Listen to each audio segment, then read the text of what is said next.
On the morning of my 68th birthday, my son handed me a cup of coffee, smiled at me across the kitchen table, and said, "Dad, I need you to sign a few papers today."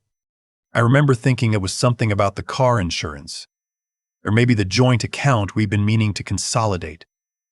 I wrapped both hands around the mug and said, "Sure, whatever you need." That was the kind of father I was. Whatever you need. I didn't read the papers carefully enough. That's the part I have to live with. My name is Leonard.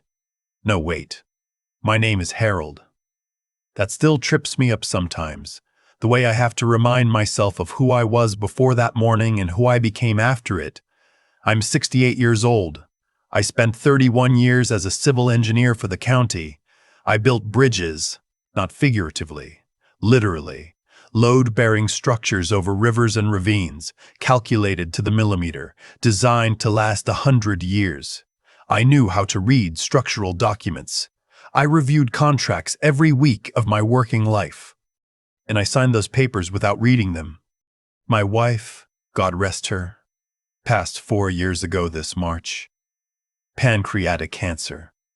6 weeks from diagnosis to the end. We didn't even have time to argue about treatment options. One day she was here, and then she wasn't. And I was left in the house we'd bought together in 1987, the one with the wraparound porch she always said she wanted. The one where we raised our son and watched him grow up and leave, and come back and leave again. My son's name is Victor. He's 41. He sells commercial real estate in the city, about 90 minutes from where I live. He married a woman named Claudine 8 years ago. She's polished the way certain surfaces are polished. You can see reflection in them, but there's no warmth underneath. I never said that out loud. I should have said it out loud a long time ago. After his mother died, Victor started calling more often. Checking in, he called it. Stopping by on weekends sometimes, bringing Claudine, occasionally bringing their daughter, who is 7 now, and the best thing either of them ever produced. He'd sit at my kitchen table and talk about my finances, about the market, about how property values in my area had plateaued, about how the estate tax situation was something I really needed to think about. I appreciated it. I thought he was being a good son. The papers he put in front of me on my birthday were a transfer of deed. My house, the one my wife and I bought together. The one I'd paid off completely by 2009, the one worth somewhere around $420,000. Transferred into Victor's name. For estate planning purposes, he said, to avoid probate, to protect the asset. I signed it. I have a law degree. No, I don't. I keep wanting to give myself an excuse. I don't have a law degree. I have an engineering degree and 31 years of professional experience reading documents, and I signed it anyway because it was my son's birthday too. We share birthday. He was born on my 32nd birthday, and I always thought that meant something. I thought it meant we were bound together in a particular way. I thought it meant he would take care of me the way I had taken care of him. 2 months and 11 days after I signed that deed, Victor sat across from me at that same kitchen table and told me he'd found a placement for me. I didn't understand what he meant at first. A placement. A care facility, he said. A really nice one, Dad. Assisted living. You'll have your own room, your own bathroom. They have activities, a garden, people your age. I told him I didn't need assisted living. I was 68 years old. I drove myself to the grocery store. I walked 2 miles every morning. I'd had my last checkup 8 months earlier, and my doctor had said I was in excellent health for a man my age. Victor looked at me the way you look at someone who doesn't understand the situation yet. Patient. A little tired. Rehearsed. Claudine and I have been talking about this for a while, he said. We think it's time. The house is ours now, technically, and we want to move in. It's closer to her family, and we want to raise Nora here. Nora, my granddaughter. He was going to raise her in my house. I told him that wasn't happening. He pushed a folder across the table. Inside was a document, a healthcare proxy, signed in my name, authorizing him to make decisions on my behalf. I stared at that signature for a long time. It was my signature. I still don't know exactly when I signed it. There were a lot of papers in those months. He'd bring things by and I'd sign them because I trusted him. This is manipulation, I told him. It's estate planning, he said. He had a driver waiting outside. There was a bag already packed, my clothes, my toiletries, a few photographs he'd apparently gone through my room and selected. I remember standing up and feeling a kind of physical unreality. The way you feel in those first seconds after a car accident, when the world is still catching up with what just happened. I said his name, just his name, Victor. He looked out the window. The care facility was called Meadow Ridge. It was 40 minutes outside of town, tucked back from a state road, surrounded by those particular kinds of trees that make everything feel far away from everything else. The building was new. The carpets were clean. The staff smiled at me when I walked in. Victor handed my bag to an aide, spoke quietly with someone at the front desk, and left. He didn't say goodbye. He put his hand briefly on my shoulder on his way out, like I was a coat rack. And then I heard his car in the parking lot, and then I didn't hear anything. They showed me to my room, pale yellow walls, a window that looked out at a small courtyard, a single bed with a floral quilt, a television mounted high on the wall with a remote control attached to a cord. They took my phone at intake. Victor had told them, apparently, that I had a tendency to make confused calls when I was distressed, that I got agitated, that I'd had some memory episodes. Every single word of that was a lie, but I had no way to prove it from inside a room with a cord-attached remote control and a window that didn't open more than 4 inches. I want you to understand what those first days were like, because I think people imagine that a nice facility is not that bad. The food was fine. The staff were decent. But I was 68 years old with a working mind and a healthy body, and I was not there voluntarily. I paced that room until I'd memorized every square foot of it. I ate my meals in a dining room with people who genuinely did need care, and I do not say that with any contempt for them. They deserved every kindness they received. But I was not one of them, and everyone in that building had been told I was. Victor came by once, 11 days in. He brought Nora, which I now understand was deliberate. He knew I wouldn't cause a scene in front of her. She sat on my bed and told me about a turtle she'd seen at school, and I listened to every word and memorized it, the way you memorize things when you're afraid you won't get to hear them again. When she hugged me goodbye, she said, "I love you, Grandpa Harold." And Victor was already steering her toward the door. After that visit, I stopped eating well. Not as a protest. I just couldn't. Something had gone flat inside me and the food tasted like nothing. There was a man at Meadow Ridge named Clive.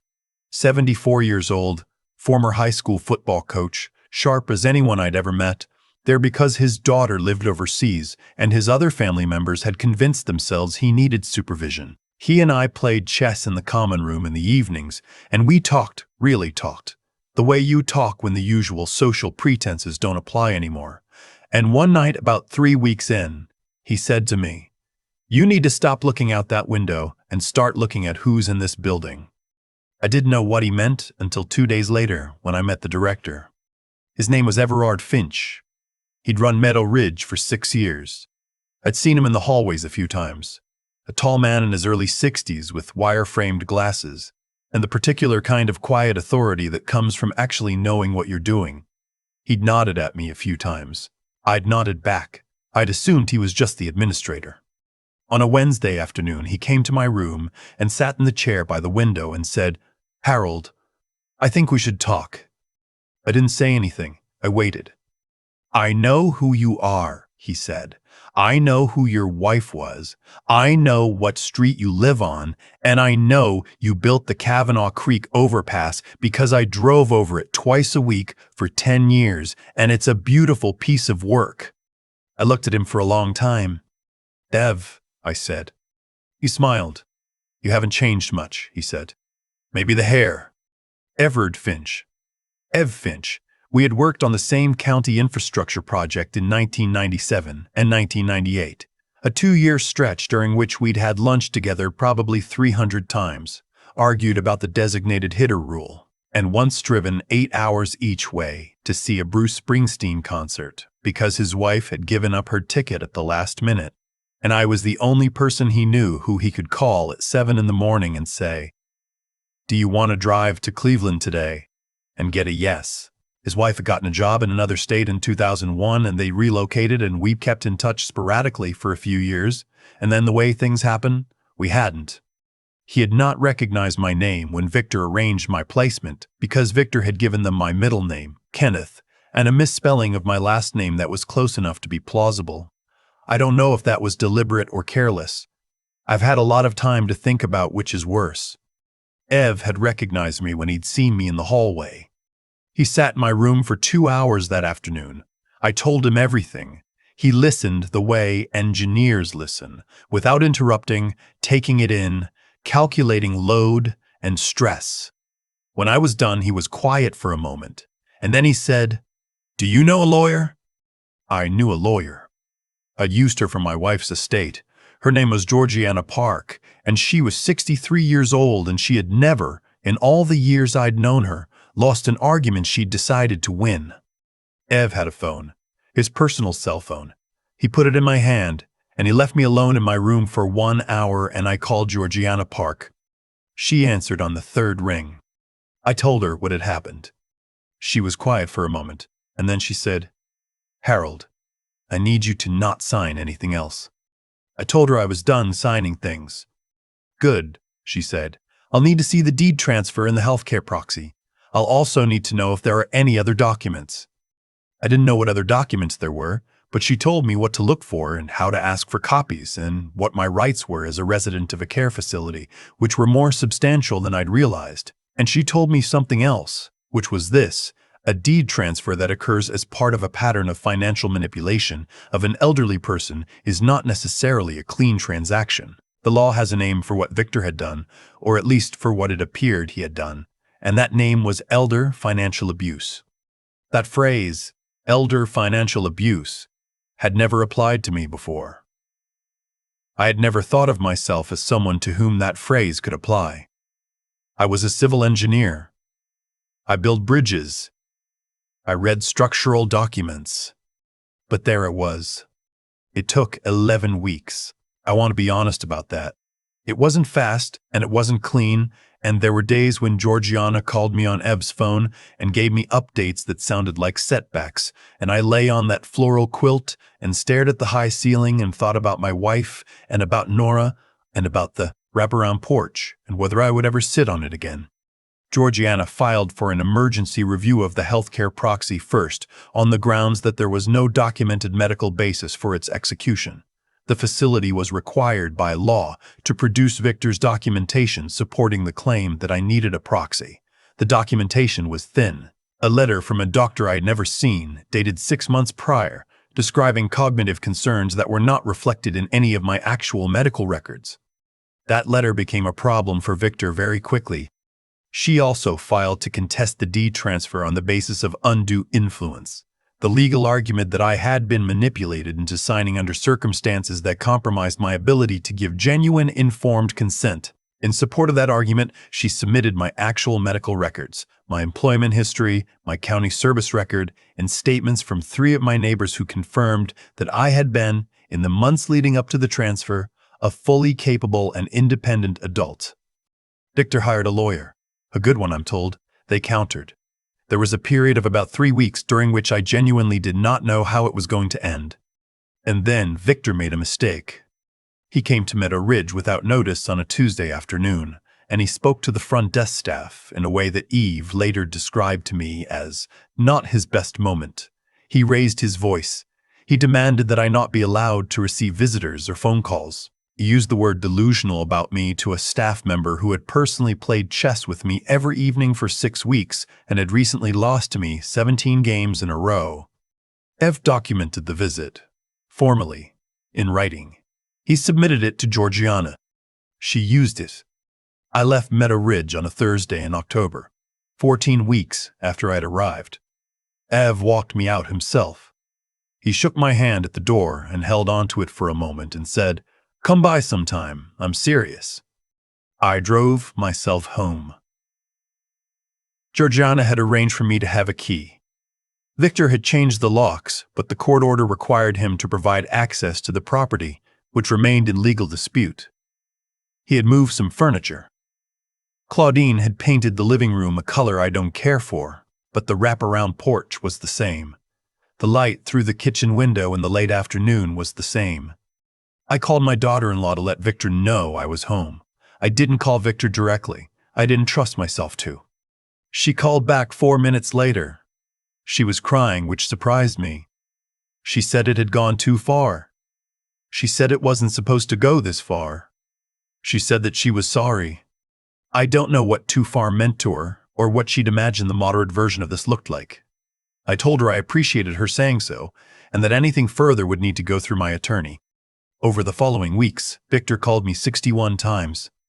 I answered 11 of them, mostly in the early days when I was still hoping he would say something that would make it make sense. He was apologetic in the way people are apologetic when they're sorry about the consequences rather than the action. He said he'd been under financial pressure. He said Claudine had pushed for it more than he had. He said he'd thought I'd be comfortable there. He said he'd thought I wanted to give him the house eventually anyway. That last one was the one I couldn't let go of. He'd thought I wanted to, like intent and desire, and a person's future wishes were things you could just assume and act on without asking. Like 68 years of a person's life, and the house they built with their spouse, and every Saturday morning on the wraparound porch with a cup of coffee. Like all of that was just an asset to be planned around. I answered 3 more calls after that. After the 3rd one, I stopped. The deed transfer was ultimately reversed through a settlement negotiated by Georgiana, who is, as I said, not someone who loses arguments she decides to win. Victor also agreed to cover the legal fees, which was its own particular satisfaction. The falsified medical letter became a matter for a medical licensing board. I'll leave it at that. Nora still comes to see me. Victor doesn't bring her. Claudine's mother does, quietly, and I have never asked anyone to explain the logistics of that arrangement because some things work better when you don't examine them. Nora sits on the wraparound porch and tells me about her week, and last month she asked me if I would teach her to play chess, and I said I knew just the right person to learn from. Clive came for dinner last Sunday. He's living with his son now, the one who finally flew back from overseas after the situation at Meadow Ridge ended a certain way. We sat on the porch and talked until it was dark. He beat me at chess. I told him it was a fluke. He said it was skill. I had a birthday last month, 69. I made myself a pot of coffee and sat in my own kitchen at my own table and watched the light come through the window, the way my wife always loved. My phone was in my pocket. I could call anyone I wanted. I've heard that Victor has 61 unanswered calls in his history from my number. I haven't done the math on whether that's justice or just accounting. But some mornings, especially the good ones, it feels like enough.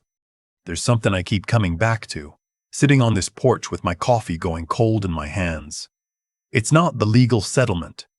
It's not the deed with my name back on it, or the 61 unanswered calls stacking up in Victor's history. It's something quieter than all of that. I think about the man I was when I walked into that facility, a man who had spent 31 years calculating exactly how much weight a structure could bear before it failed, and who somehow could not see that the structure of his own family had been failing for years. That's the part that stays with me. Not that Victor did what he did, but that I let myself become someone who stopped paying attention. I don't think Victor was born calculating. I think he became calculating the way most people do, slowly, in small steps, each one a little easier than the last, until one morning you're sitting across from your father on his birthday and handing him papers to sign and telling yourself it's estate planning. I think somewhere along the way he made a decision that his comfort was worth more than my dignity, and then he made that decision again, and then again, until it didn't feel like a decision anymore. That's what happens when you stop examining the difference between what you want and what's right.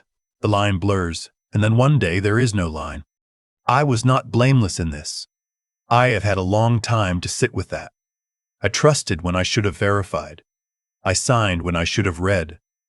I told myself that trust was a form of love, and that demanding documentation from your own son was somehow an insult to the relationship. That was foolish. Real love doesn't ask you to surrender your judgment. Real love doesn't need you to be less sharp so that it can operate more freely.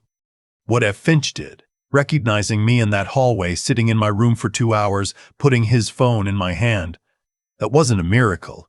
It was a man doing what a person of genuine character does when he sees something wrong in front of him. He could have stayed out of it. The paperwork said I was a confused elderly resident, and there was no particular professional obligation requiring him to look harder. But Ev has always been the kind of person who looks harder. That's not something you're given. That's something you build in yourself day after day, by choosing to be that kind of person, even when it costs you something.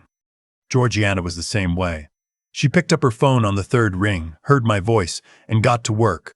11 weeks of fighting, not because she had to, but because she understood that the difference between someone who can be exploited and someone who cannot is often just one person willing to stand between them and the people who see them as an asset.